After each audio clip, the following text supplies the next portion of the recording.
What's up mga brothers on the wheels? Welcome back sa ating motorcycle comparison review. For today's feature scooter mga brothers, pagkukumparahin natin ang adventure scooter ng FKM.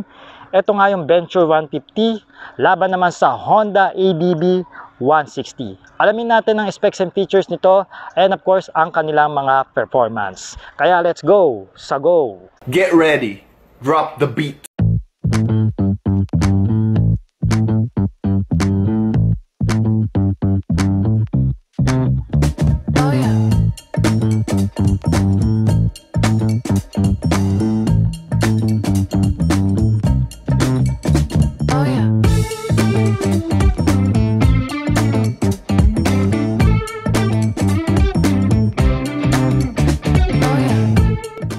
Alright mga brothers, una natin pag-usapan ang body design at body structure ng dalawang ito. At pagdating sa forma, ipapaubaya ko na sa inyo yan. Kasi kanya-kanya tayong preference o tinatawag nating apple in the eye. Kaya i-comment nyo sa comment section kung sino sa inyo ang maangas pagdating sa dalawang ito pagdating sa body design. Pero sa front facing pa lang mga brothers, makikita na nakagad natin na napakaganda nitong dalawang adventure scooter na ito. Meron tayo ritong adjustable na windshield, mas mataas nga lang itong kay ADB 160. Parehas naka-split type ang kanilang headlight pero projector lamp ang gamit ng Venture 150 samantalang conventional LED naman ang headlamp nitong Honda. Meron sila ditong daytime running lights na akala mo parang kilay at ang turn signal lights sa harapan ng Venture ay para naman transition. Okay?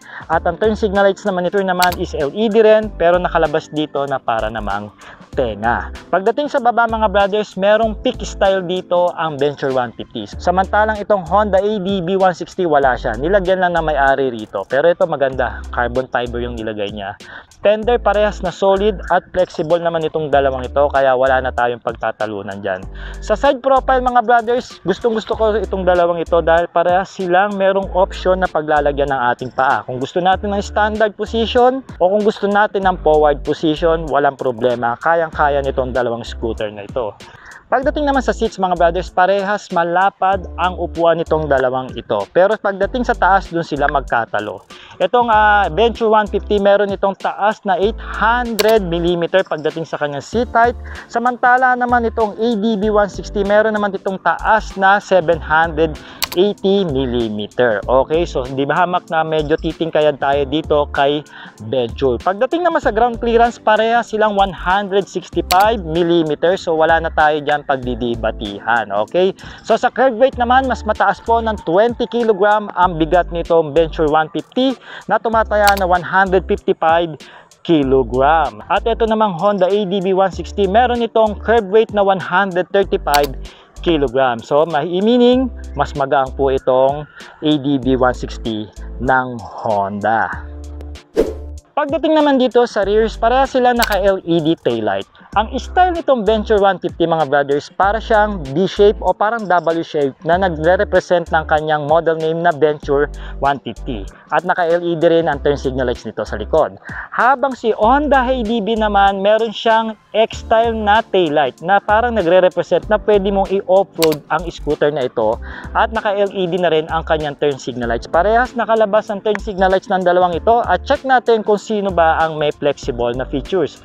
Flexible yung kay Venture, kay ADB kaya hindi masyado, nabibend lang siya ng konti. Okay, going sa kanilang electronics, pareha silang naka-digital meter o TFT display. Mas malaki lang yung display nito ni Venture 150 and I think around nasa 7 inches ang screen nito na colorful o colored na TFT na tinatawag.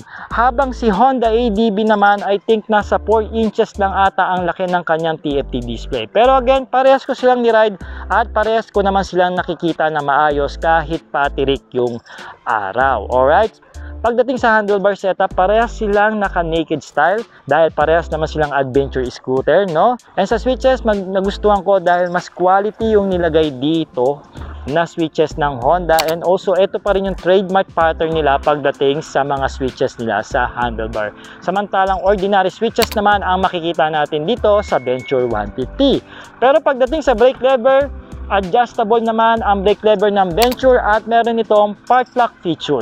Samantalang ay ordinary naman ang brake lever nitong Honda ADB. Pag-usapan natin mga brothers ang underseat compartment nito. Na sinilip ko yung underseat compartment nitong ADB 160 ng Honda, malaki siya.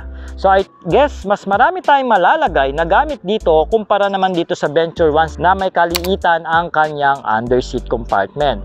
Pero pagdating naman sa gas tank, nasa 9.3 liters ang laki nitong Venture 150 ng FKM, habang 8.1 liters naman ang tangke nitong Honda ADB 160. Pareha silang malaki pagdating sa segment ng adventure scooter. Mas mataas lang ng konti ito na around 1 liters itong Venture 150. Okay, going dito sa baba mga brothers, pareha silang naka dual sports na gulong o yung tinatawag nating semi black tire. Magkaiba lang sila ng brand. CST ang gamit ng Venture at Federal naman ang gamit nitong ADB 160 ng Honda. But I guess nang parehas ko silang sinakyan, wala naman ako masasabi, parehas makapit ang gulong ng dalawang ito. Disc brake pareho ang scooter na ito mga brothers at kargado sila ng ABS. Parehas din sila naka-telescopic fork. Meron lang itong fork boots itong Venture 150. Pagdating sa likod mga brothers, parehas din silang naka-dual suspension o dual shock suspension na Debaso. Branded nga lang itong kay Honda ADB 160 na merong brand na Showa. Okay, disc brake na rin parehas ang setup ng preno sa likod nitong dalawang scooter na ito at merong traction control.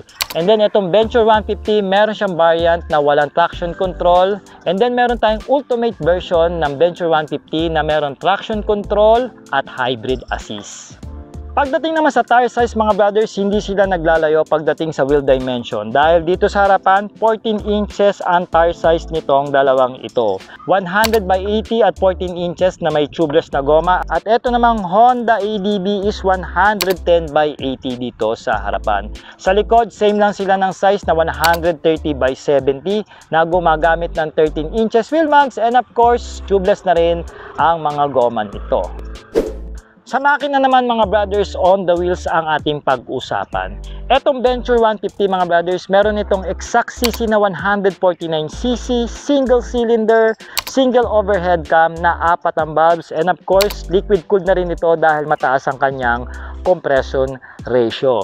Fuel injected na rin ito mga brothers, ay meron itong features na hybrid assist. Samantalang ito namang si Honda ADB 160 is merong 157cc, to be exact na single cylinder, single overhead cam, 4 din yung kanyang valves at naka-liquid cool din ito dahil mataas din ang working temperature ng makina. Naka-PGM FI ito ng mismong Honda at meron itong features na ESP Plus for more power and less fuel.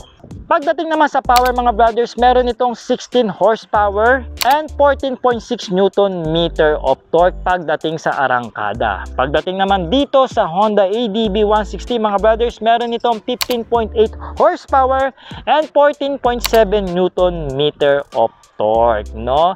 And again, magdidepende pa rin yan sa rider kung sino talaga ang malakas. Kasi mataas ng konti itong Venture 150 pero mabigat naman siya ng around 20 kg kumpara naman dito kay Honda ADB 160.